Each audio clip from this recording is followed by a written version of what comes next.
What's popular YouTube? Another day, another demo. Important match going on right now. I'm recording this, and it'll probably be a bit into map 1 by the time I'm done. It's Liquid versus Big Clan.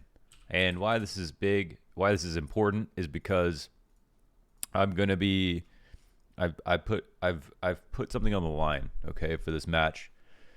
So of course, because we're all rooting for the coveted rematch of Liquid versus Astralis in the grand final, and Astralis just beat Navi 2-0 in the semi. Liquid are going up against Big. If Liquid get to go up against Astralis, then we'll end the year, I think, the same way that we started it, with the Liquid Astralis, this historic kind of one-sided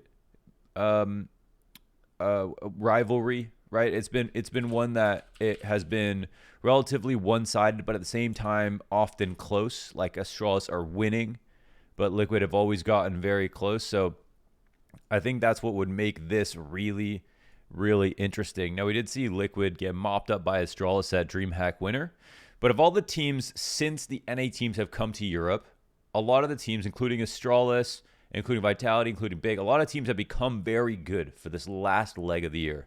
Very, very good. Astralis and Vitality, I think, the top two.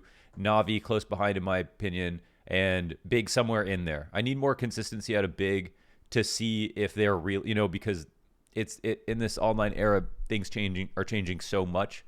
So for the teams who have more of a long-standing record, like historic wins with LAN performances to back it up, then I give them the edge over teams that like maybe beat them once or twice in this period. But Big have beat Astralis and Vitality on the rematches. They proved a lot, so they're probably in there in the top 4. And Liquid, they're kind of way down on the list, but they're getting better and better. So if we look at, like, for example, this was the last Pro Series Global Final 2019 in Bahrain. Upcasted this. This was a 2-0 by Astralis. It was Liquid's last chance in the year to try to win a match versus them. And you can see it's all Astralis. 1, 2, 3, 4. So here's the tweet. We got a few people on Twitter to come through with this. Wheeze T said he will quit smoking. ASAP Burger said he'll quit smoking. Diamond said he'll quit drinking. And Silent Orgy said he'll quit vaping as well if Liquid win today. So this is what makes this match so exciting. Putting a lot on the line here. And, I don't have a huge problem with vaping. I enjoy it. I don't really even want to quit, I guess. Like, I don't feel it's like a problem for me. But, one less reliance, one less thing in my pocket, one less expense. I don't really like a reliances. So this is something I like about it. So what's the topic of the day? Well, the topic of the day is where the second intro begins. The topic of the day is, I got a story, because I said in the comments yesterday, somebody said that they wanted to know more about Nafly. They feel like they're so enamored with Nafly beyond just his performances in the game. They want to know more about who Nafly is as a person. So let's see what the comment was. Naf is so intriguing for some reason. Like, I want to know about his personal life and not his gameplay. Although Naf demo would be nice. Okay, we could do the Naf demo as well. Well, the only little Naf story that I have that I think is funny, for the people who might think the guy on camera is not the guy in real life, I don't want to make or break anyone's expectations. I'm just tell you a little story about Nafly. He's a funny guy. When we first started seeing him come to LANs, very quiet. I remember once after like 3 tournaments that I'd see him there, he pulled on my jacket when we were outside at an after party, and he was like, "I really like your jacket, Launders." And then I was like, "Oh shit, thanks, man." He's like, "Yeah, man, stay cool." And then he walked away. And I was like, "Oh shit, he is just like he is on the player cams. He's very reserved, very chill. He's very funny, I would say." But that wasn't the first time I've seen him at an after party down. I think it was DreamHack Denver, maybe, which was very funny for a few reasons. One of them was Naf, and it was one. I was like 3 a.m. It might have been after the last day of the event, the finals, something like that. We're at like 3 a.m. We're in the hotel lobby. Everybody is schmammered. We got all the talent. Some of the Liquid players. FNS was there, so I don't know what team he was playing with at the time. If it was maybe his like short stint on Cloud9 or something like that. Anyways, F Finesse was there, and I remember Nafly was there, and he was gone. He looked like he got hit by a leaf blower. This guy was passed out on the sofa, wasted, right? GTA, oof, wasted. He was gone. And all of a sudden, he woke up. I'm going to go for a walk. And he stood up, and we're like, oh. And you know when somebody doesn't talk for a long time in a conversation where there's a bunch of people, even if that person is really quiet, you could hear a pin drop when they start speaking, right? It's like suddenly they're like Moses. They part the conversation. And suddenly whatever they say, it's loud. It's louder than a SpaceX launch. You know what I mean? So we're like, whoa, okay, man. You need some air? We thought he was going to throw up or something. And he's like, yeah, I'm just going to go out for a walk. We're like, all right, you going to be cold? He's like wearing like a light sweater, but it was like -5 degrees outside. We're like, it's kind of cold. And then he's like, yeah. And then he just walked. He actually didn't even respond. I remember this. He just walked out. We're like, okay. And then we're just talking, like hanging out, joking around. And then like 10, almost 15 minutes passes. And we're like, wait, where did Naf go? We're about to go back upstairs. And FNS is like, yeah, dude, it's like really cold outside. Like, I hope he's okay. Let me go see if I can find him. And then we like look over, and FNS walking to the exit for the hotel, and there's like the revolving door in the hotel. And Nafly is just in the revolving door, going around and around in circles. It's been like 10, 15 minutes. He's just going around in circles in the revolving door at the hotel exit. And then FNS drunk ass gets in there and then starts going, it gets in the other, cone and just starts walking around with him.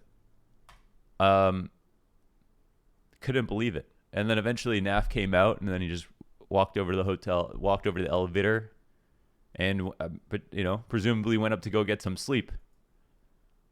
I have no idea if he ever went outside or if he was just in the revolving door the whole time. But that's my one Naf story.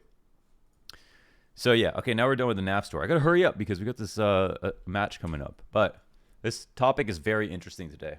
So if you missed it, I did a Liquid Break and Inferno loss streak, and we look at their CT side to see how they broke their Inferno loss streak over Heroic's knee. They did it really, really well.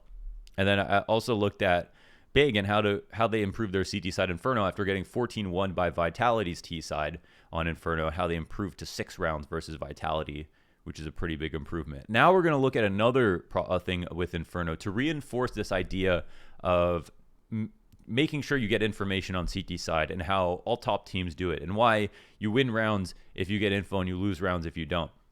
We're going to look at this match, not this one. We're going to look at this match, Gambit versus Astralis. All right, so this is a really cool match because it was 2 maps where in both situations we had, let's go ahead and pull these up. We're going to have a streak of rounds here by Gambit, and then a comeback, okay? 1, 2, 3, 4, 5, 6, 7 and 1 at one point here for Gambit. And on the second map, we had Gambit win the second round, third, fourth, and then they got to 7, and they were 7 and 3. Really strong starts on both maps. So it felt like Astralis were potentially going to lose. So how did they lose is the question. This happened at DreamHack Masters winner.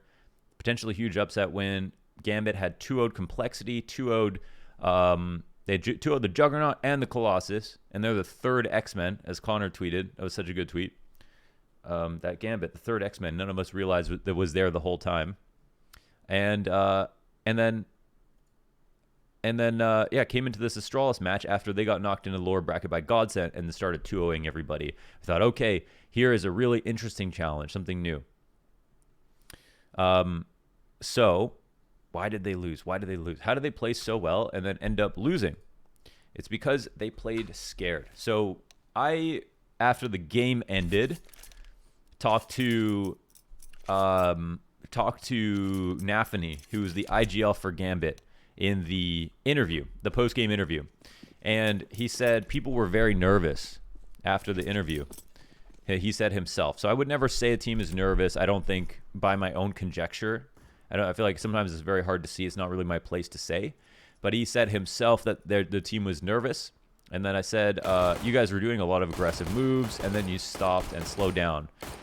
What happened? He's like, yeah, well, you know, people got nervous. And I was like, were you nervous? And he's like, yeah, I think I got nervous as well. Nafany, a lot of self-awareness. This team is so sick, so promising. They were on some, I think it was an 18-match or 20-match win streak with 2 wins over Na'Vi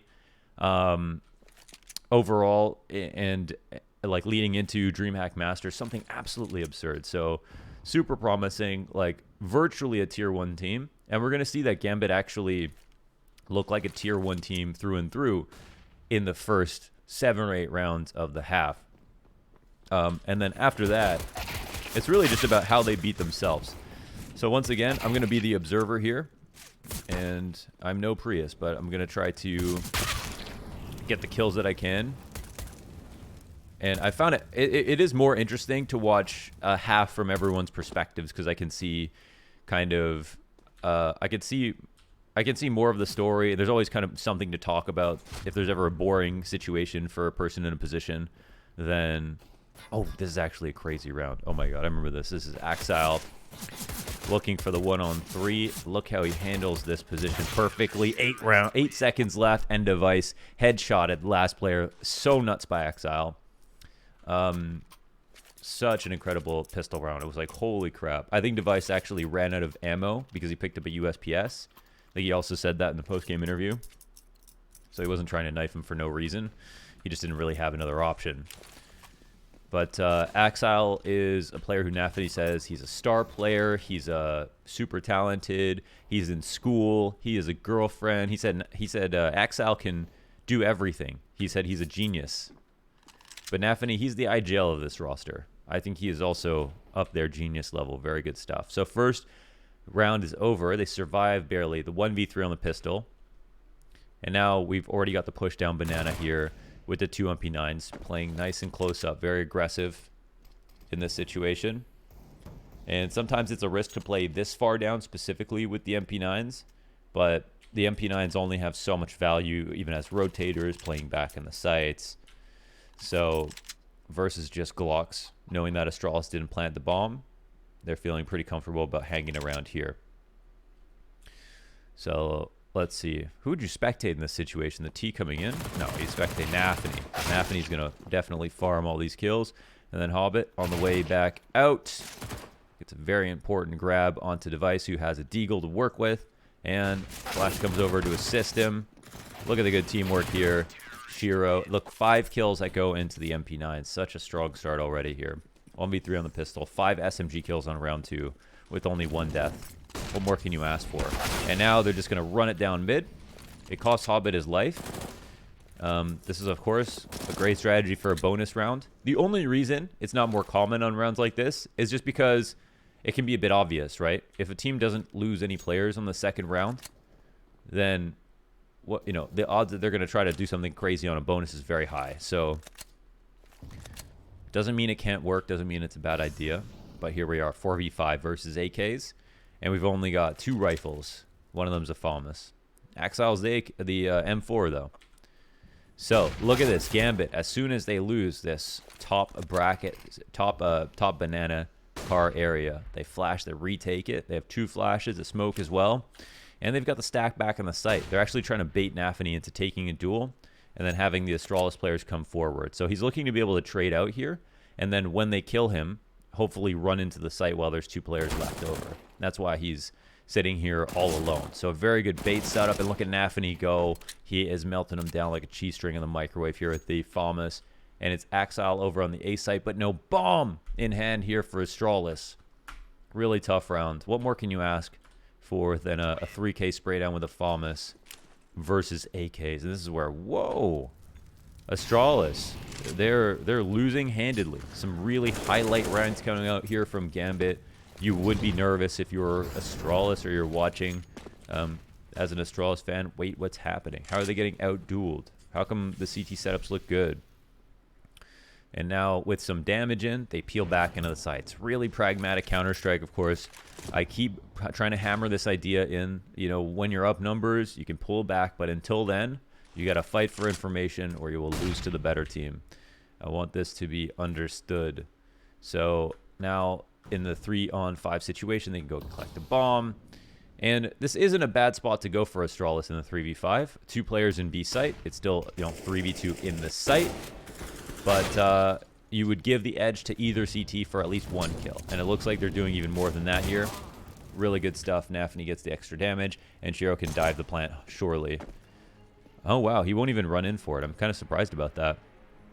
But he did have the op to lose. Device will push into spawn, and he's got to take this duel quickly. With 1 second left, turns the corner. Close call. But Shiro does a great job of baiting him into coming out. Could have got that plant off. Oof, that's a tough round for Astralis. Thinking 800 bucks extra here if they could have just at least scored the plant. But it wasn't easy to do. And now Shiro chimes in, right? There's a lot of players coming into play at this point. And enters a fantastic first kill. And the bomb tagged, brought over into position. Bomb has always been in very unfavorable spots. And it's not just... It's not just like they're losing rounds. They're getting owned, right? They're getting destroyed in these rounds. How can Gambit lose this game? Tell me how. Okay, we're getting aggressive here. We're still having Shiro work mid. And be kind of crafty about peeking things. We've got Inters on full alert playing the Cubby. This is a position we've seen work out very well versus Astralis. Mousesport's really abusing this spot versus Astralis. And now Inters, after not seeing anything at mid. Okay, he'll come back. The Arch Smoke comes down. The Arch Smoke isn't a huge tell because that's something you always throw if you're going to go, for a B hit. You throw this as the smallest fake to deny info on bracket. From the T perspective, you're just trying to figure out where you think the CTs are watching from, right? If you think the CTs are watching from lane, you throw the lane smoke. If you think they're watching from arch, you throw the arch smoke. If it's some kind of shitty fake. So here they don't seem too scared about the idea that it's in arch play.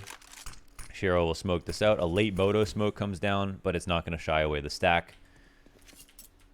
And now it looks like you're going to have an extra rotate even halfway from Shiro. As Axel doesn't see anything. They're not seeing anything wrap. 30 seconds left over. They're just leaning into this B stack. I'm going to do a bad job of spectating here. And Hobbit is alone, but they might know that Hobbit's here. This is actually a very unlucky round, I think, for Astralis. Look at the spray down here from Inters. And Hobbit, he stays unchecked in emo. Oh, no. They totally forgot about him. One of the players that got spammed down...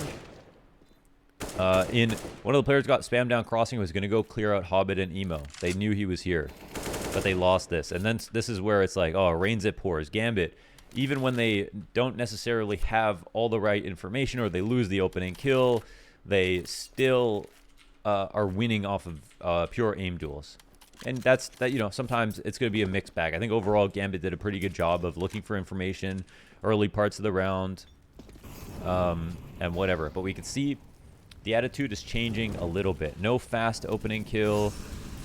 And in this round, I don't know if Gambit win this as well, but here they are fighting for information. So maybe we'll find out why they decided to change completely. I thought it was simply looking up at the scoreline, but maybe it was losing a round where they tried something somewhat aggressive. Push coming in. Hobbit, aggressive position. They've got this coffin. Oh, look at this setup. It's insane, actually. Wow, they had everything ready. They had the close rifler on the hard flat angle, which actually is kind of an off angle, just because people don't really hard clear that all the time. So sometimes it feels uncomfortable to sit there, but I don't think it always should. Then they had the op on the corner, and they had a coffin flasher ready as well. So that is so nice. Here's a position where Nafny, he could easily get caught, yeah. The boost ends up working out very, very well. They don't actually come through just yet. And look who's still in town is Shiro here. Well, let's see how he pushes. Oh my god. He just goes for the open shot. And the smoke into spawn is really bad. And he just barely misses a timing on a player planting. Yeah, he just takes an empty shot through the smoke. And now the rotations are coming in. Everyone's got very, very good retake spots here. Exile, of course, the most important because he cancels out the player in pool, but it's going to be about this duel. I think that'll make a huge difference in the round. So we'll see how it goes. Exile, he's playing it so carefully, and oh, he'll get blown away. And now Shiro in the 1v2 can't win. Device grabs both in construction. Around 1 from Astralis. Ooh boy, around 1 from Astralis. So what now is going to happen? Shiro half a peek down mid. Nafany still playing here top banana control. Hey, we lost a round, but it came close. That's okay. Let's keep fighting for info like we have been. Got Hobbit at the half wall.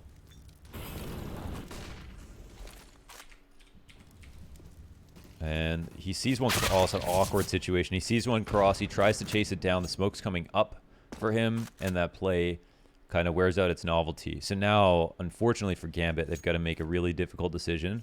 No banana control. It's gamble stack. It's like gamble stack or get info back. The two things. So pressing to squeeze mid from lane is an option. They could take bracket control, or they could find this kill and find the Halls Lurker and Dupree. But that could still mean that they're taking A, so they've got to be careful about the way that they rotate. Now 4-on-4. The round is still very, very possible. And there's a good spray by Nafany, even though does he blind himself? Is that what happened? Or does that just mean his opponent, that means his opponent blinded him? And Astralis are having trouble getting into the site here. They're really scared. They've lost too many rounds. Shiro chimes in. Axel is looking ready to push. As soon as this goes up 1 number, Axel is going to come flying through the smoke. I promise you. I absolutely promise you. Nafany, he heard one, so he's waiting for the peak to come out. Boom. They pull the pin on the play, double peek, and make it too difficult. 7-1. Oh, man. It's unlosable, man. They're hitting everything. And look, we've got Astralis just on Deagles. So this is... I don't know if they go Halls here, but this is actually a really strong thing that you can do sometimes. If teams like Vitality, or as we're seeing Gambit, they play heavy towards mid control. Going for an early Halls pop every once in a while is not a bad idea. Especially if they don't transition into their pit setup. They're going to be kind of weak versus Halls for a few moments. But here it looks like they just throw some stuff at the top. Oh, they actually just throw some stuff at the top of mid, and then come back towards B, and the risk comes in. But Gambit, they win. I think the 1 AK buy, upgraded guns, and a nice Deagle shot here for Astralis and Shiro. I'm going to skip past this round into what was basically a full-on rifle, and see what the play is going to be. Okay, so now things start to recede. So we've got the same setup here that worked pretty well last time. They've got Nafany looking to do some late banana control, or late damage banana. They're not going for a flash retake here. They're stacked up 3B. They're waiting. They're waiting. And now the round is coming to them in the wrong way. You know, Inters is up here. And yes, you could get the mad spray down. He's not got a bad spot. He's trying to dodge flashes. He's trying to dodge anything that comes from mid or anything from the chimney flash looking into the wall. But he's still got his work cut out for him here. Inters will actually do quite well to find this kill, but then the trade comes back, and Axel, he's split between 2 positions. Magisk out trades them both, and the site gets cracked wide open. I think that's a pretty good situation for Gambit considering the spots. Even though Axel could have maybe got another kill, or Inters could have got another kill maybe. Overall, going 2 for 2 when Astralis are coming 5v2 on your side of the map. And of course, the odds in a 3v3 retake are quite low here for the CTs. This is where you actually probably want to think about saving, considering the money. But they shouldn't have lost that extra player. They should have just saved, honestly. I think they were too close. It was probably a 40-60. But I think the odds of you... The odds that you even win and don't have much money are so high that it maybe doesn't make sense to try to go for that. So here, let's skip forward again into another round. So I wanted to just highlight how they go for the B stack without info down banana, and they have 2 people on A, and then they get kind of outgamed with the Halls pop that comes through. So we got Axel making some info plays here in the Halls. That's actually really good. And they are coming for him. He doesn't have support, but he's got a great one-way. I think he wins this duel versus Ifix here, yeah. So now he can fall back out. And we've got Dupree. He loves to get into this position and hold right there. Oftentimes, but it looks like B at the same time has kind of been opened up a little bit. And yeah, that full-on press. So you know what? This is actually a really nice round from Astralis. Got to give credit where credit's due. They worked halls, but at the same time, they worked banana with a small pack, and they were prepared with that pack to take into the site. The retake situation, it's a little bit more winnable, but we can see how the CTs are still, back here in library waiting for Dupree. They know he's coming, but they can't out-time him. He's waited just long enough, and Dupree realizes he's basically the key to this round. There's no way that Gambit are going to be able to win this with a well-timed flank like this. The smoke goes down on the back of spawn. That's actually pretty bad, so I'm not sure what happened there, but a bit of a miss. And Inters will use this as a call to action and try to come through. So I would say the only real change here is that from what we saw in the earlier rounds, the plays to stay on the top of banana have started to wane a little bit. They started to peel back, not fight or hold on to car, not spot for info down to the bottom of banana at all. The most that they've done is get a little bit of info in halls. They still have credence for the info, which is good.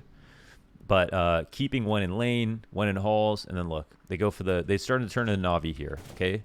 Navi CT side is like this every round. Hey, run into my gamble stack. Oh, you're a good team? Oh, crap. I guess you figured out I'm gamble stacking. But, yeah, and Astralis, they have so much experience versus teams like Navi who do this. So it makes it hard. Look how bad the CT setup is right now. They've lost B control. They've lost top mid control.